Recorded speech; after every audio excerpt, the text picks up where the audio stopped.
ಹಾಗೆ ತನ್ನನ್ನು ತಾನು ಸ್ವಯಂ ಸೇವಕರ ಒಂದು ಸಂಘಟನೆ ಅಂತ ಹೇಳಿ RSS ಕರೆದುಕೊಳ್ಳುತ್ತೆ.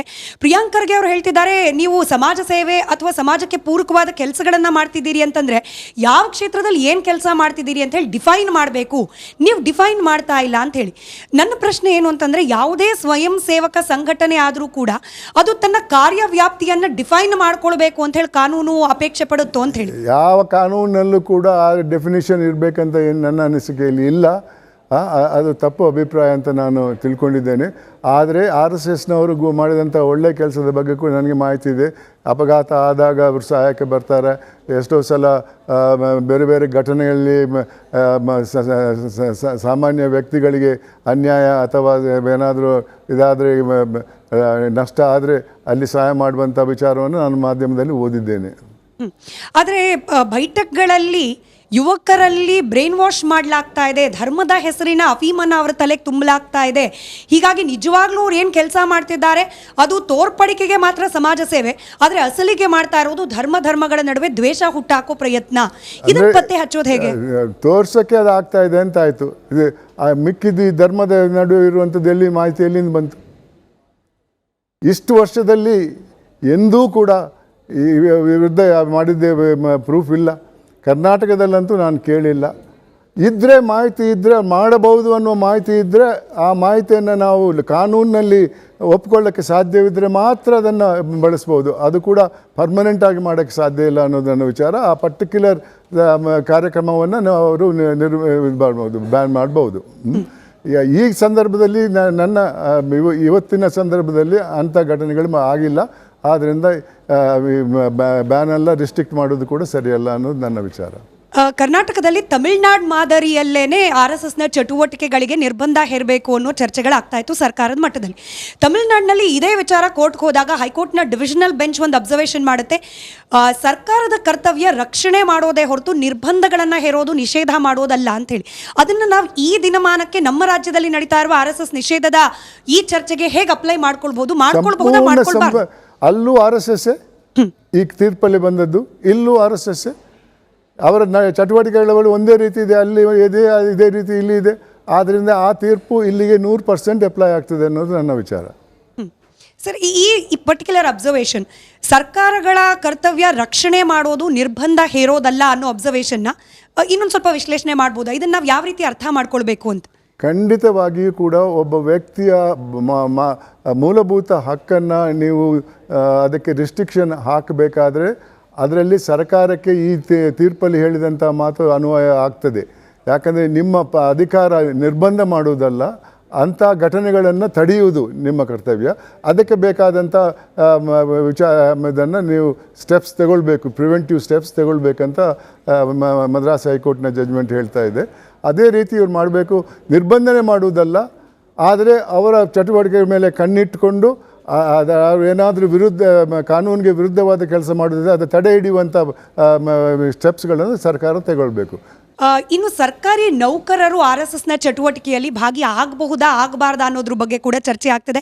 ಈ ಚರ್ಚೆ ನಡುವೆನೇ PDO ಪ್ರವೀಣ್ ಅನ್ನೋರನ್ನ ಅಮಾನತು ಕೂಡ ಮಾಡಾಗಿದೆ. ಈಗ ಕೇಂದ್ರ ಸರ್ಕಾರದ ನಿಯಮ ಒಂಥರ ಹೇಳುತ್ತೆ, ಈಗ ರಾಜ್ಯ ಸರ್ಕಾರ ತಂದಿರುವ ಹೊಸ ನಿಯಮ 2021 ನಂತರದ ನಿಯಮ ಒಂಥರ ಹೇಳುತ್ತೆ. ಗೊಂದಲಕ್ಕೆ ಕಾರಣವಾಗ್ತಾ ಇದೆಯಾ ಇದು ಅಂತ ಹೇಳಿ? ಆ್ಯಕ್ಚುಲಿ ಸರ್ಕಾರಿ ನೌಕರರು ಈ ರೀತಿ RSS ರೀತಿಯ ಸಂಘಟನೆಗಳ ಚಟುವಟಿಕೆಯಲ್ಲಿ ಭಾಗಿ ಆಗಬಹುದಾ ಆಗಬಾರ್ದು? ನನ್ನ ಅನಿಸಿಕೆಯಲ್ಲಿ ಇಂಥ ಪ್ರೊಹಿಬಿಷನ್ ಇರಬಾರ್ದು. ಅದು ಒಬ್ಬ ವ್ಯಕ್ತಿಯ ಫಂಡಮೆಂಟಲ್ ರೈಟ್, ಯಾವ ಗುಂಪಲ್ಲಿ ನಾನು ಇರಬೇಕಂತ. ಆದರೆ ಆ ಗುಂಪಿನಲ್ಲಿ ಇರೋ ಆ ಗುಂಪಿನ ಚಟುವಟಿಕೆಗಳು ಕಾನೂನಿಗೆ ವಿರುದ್ಧವಾಗಿದ್ದರೆ ಆತ ಸರ್ಕಾರಿ ನೌಕರನಾಗಿ ಆ ಗುಂಪಲ್ಲಿ ಇರಬಾರ್ದಂತ ಸರ್ಕಾರ ಆದೇಶ ಕೊಡ್ಬೋದು. ಹೊರತು ನೀವು ಆ ಗುಂಪಿಗೆ ಸೇರಬಾರ್ದು, ಈ ಗುಂಪಿಗೆ ಸೇರಬಾರ್ದು ಅಂದರೆ ಯಾವ ಗುಂಪಿಗೂ ಸೇರಬಾರ್ದಂತ ಮಾಡಬೇಕು ಸರ್ಕಾರ. ನಿಜ. ಈ ಸಿವಿಲ್ ಸರ್ವಿಸ್ ಕಾಂಡಕ್ಟ್ ರೂಲ್ ಪ್ರಕಾರವೂ ನೋಡೋದಾದರೆ ಪೊಲಿಟಿಕಲ್ ವರ್ಕಲ್ಲಿ ಭಾಗಿಯಾಗೋ ಹಾಗಿಲ್ಲ, ಡಿಸ್ಟ್ರಕ್ಟಿವ್ ಕೆಲಸಗಳಲ್ಲಿ ಭಾಗಿಯಾಗೋ ಹಾಗಿಲ್ಲ ಸರ್ಕಾರಿ ಸಿಬ್ಬಂದಿಗಳು ಅಂತಿರೋದು. ಬಟ್ RSS ಹೇಳೋ ಪ್ರಕಾರ ನಾವು ಪೊಲಿಟಿಕಲ್ ವಿಂಗೂ ಅಲ್ಲ, ನಾವು ಯಾವುದೇ ಡಿಸ್ಟ್ರಕ್ಟಿವ್ ಕೆಲಸನೂ ಮಾಡ್ತಿಲ್ಲ ಅಂತ ಹೇಳಿ ಸ್ಪಷ್ಟನೆ ಕೊಡ್ತಿರುವಾಗ ಸರ್ಕಾರ ತಮ್ಮ ನೌಕರರು ಪೊಲಿಟಿಕಲ್ ವರ್ಕಲ್ಲಿ ಕೆಲಸ ಮಾಡಬಾರ್ದಂತ ಇಲ್ಲ, ಭಾರತದ ಎಲ್ಲ ಪ್ರಜೆಗಳು ಮಾಡಬಾರ್ದಂತೇನಿಲ್ಲ. ಹಂಗಿದ್ದಿದ್ರೆ ಪೊಲಿಟಿಕ್ಸ್ ಇರಲ್ಲ.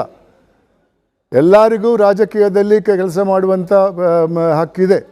ಆದರೆ ಅದನ್ನು ಸರ್ಕಾರಿ ನೌಕರರ ಮೇಲೆ ತಡೆ ಹಿಡಿಬಹುದು ಅಂತ ಇದೆ.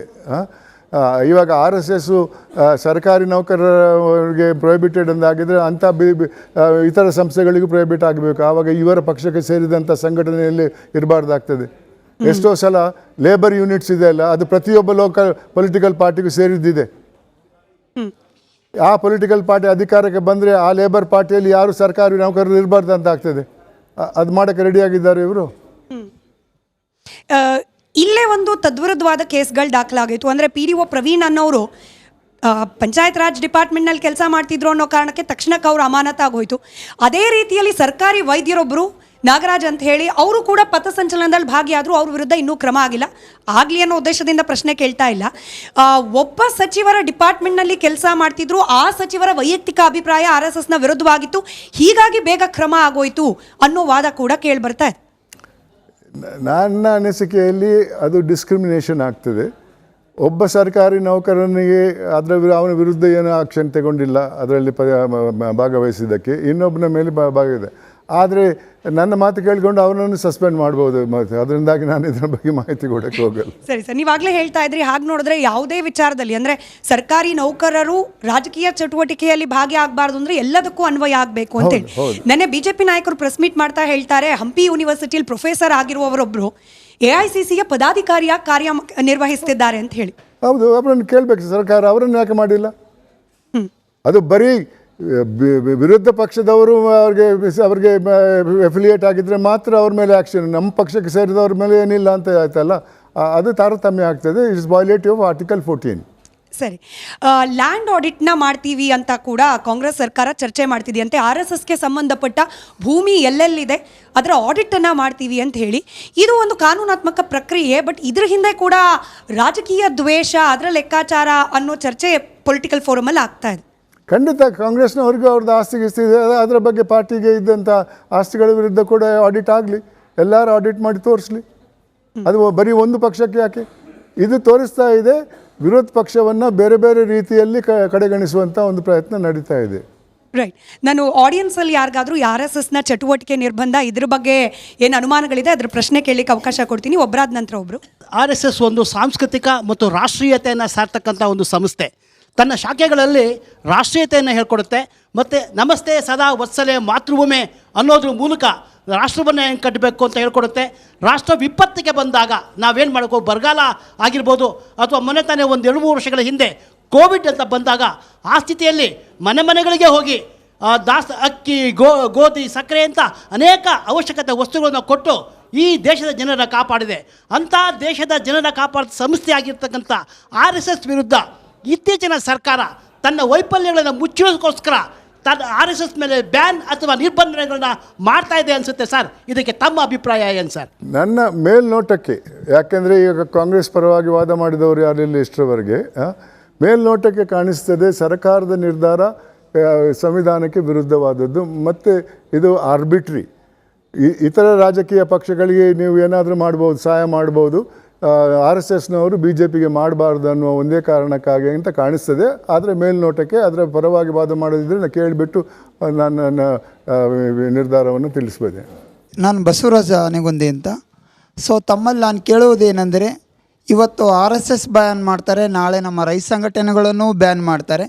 ಅನೇಕ ಸಂಘಟನೆಗಳನ್ನು ಇವರಿಗೆ ಯಾವ ಪಕ್ಷಕ್ಕೆ ತಮಗೆ ಸಂಘಟನೆಗಳು ಎದುರಾಗ್ತಾವೋ ಅಥವಾ ಅವರ ವೈಫಲ್ಯಗಳನ್ನು ಎತ್ತಿಡಿಯೋದಕ್ಕೆ ಪ್ರಯತ್ನ ಮಾಡ್ತಾರೋ ಅಂಥ ಸಂಘಟನೆಗಳನ್ನೆಲ್ಲ ಇವರು ಬ್ಯಾನ್ ಮಾಡುವ ಕಾರ್ಯಕ್ರಮಗಳನ್ನು ರೂಪಿಸ್ತಾರೆ. ಮೊದಲು ಒಂದು ವಿಚಾರ ಹೇಳ ಬಯಸ್ತೇನೆ ನಾನು. ಈ 100 ವರ್ಷದಲ್ಲಿ RSSನ್ನು ಒಂದು ಸಲ ಆದರೂ ಬ್ಯಾನ್ ಮಾಡಿದ್ದಾರೆ. ಮಹಾತ್ಮ ಗಾಂಧಿಯವರ ಕೊಲೆ ಆದಾಗ RSSನ್ನು ಬ್ಯಾನ್ ಮಾಡಿದರು. ತದನಂತರ ಇದೇ ಕಾಂಗ್ರೆಸ್ ಪಕ್ಷ ಪಂಡಿತ್ ನೆಹರು ಅವರ ಆಡಳಿತ ಕಾಲದಲ್ಲಿ ಆ ಬ್ಯಾನನ್ನು ವಾಪಸ್ ಪಡ್ಕೊಂಡಿತ್ತು. ಆವತ್ತು ಖಂಡಿತವಾಗಿಯೂ ಒಂದು ಕಾರಣ ಇತ್ತು.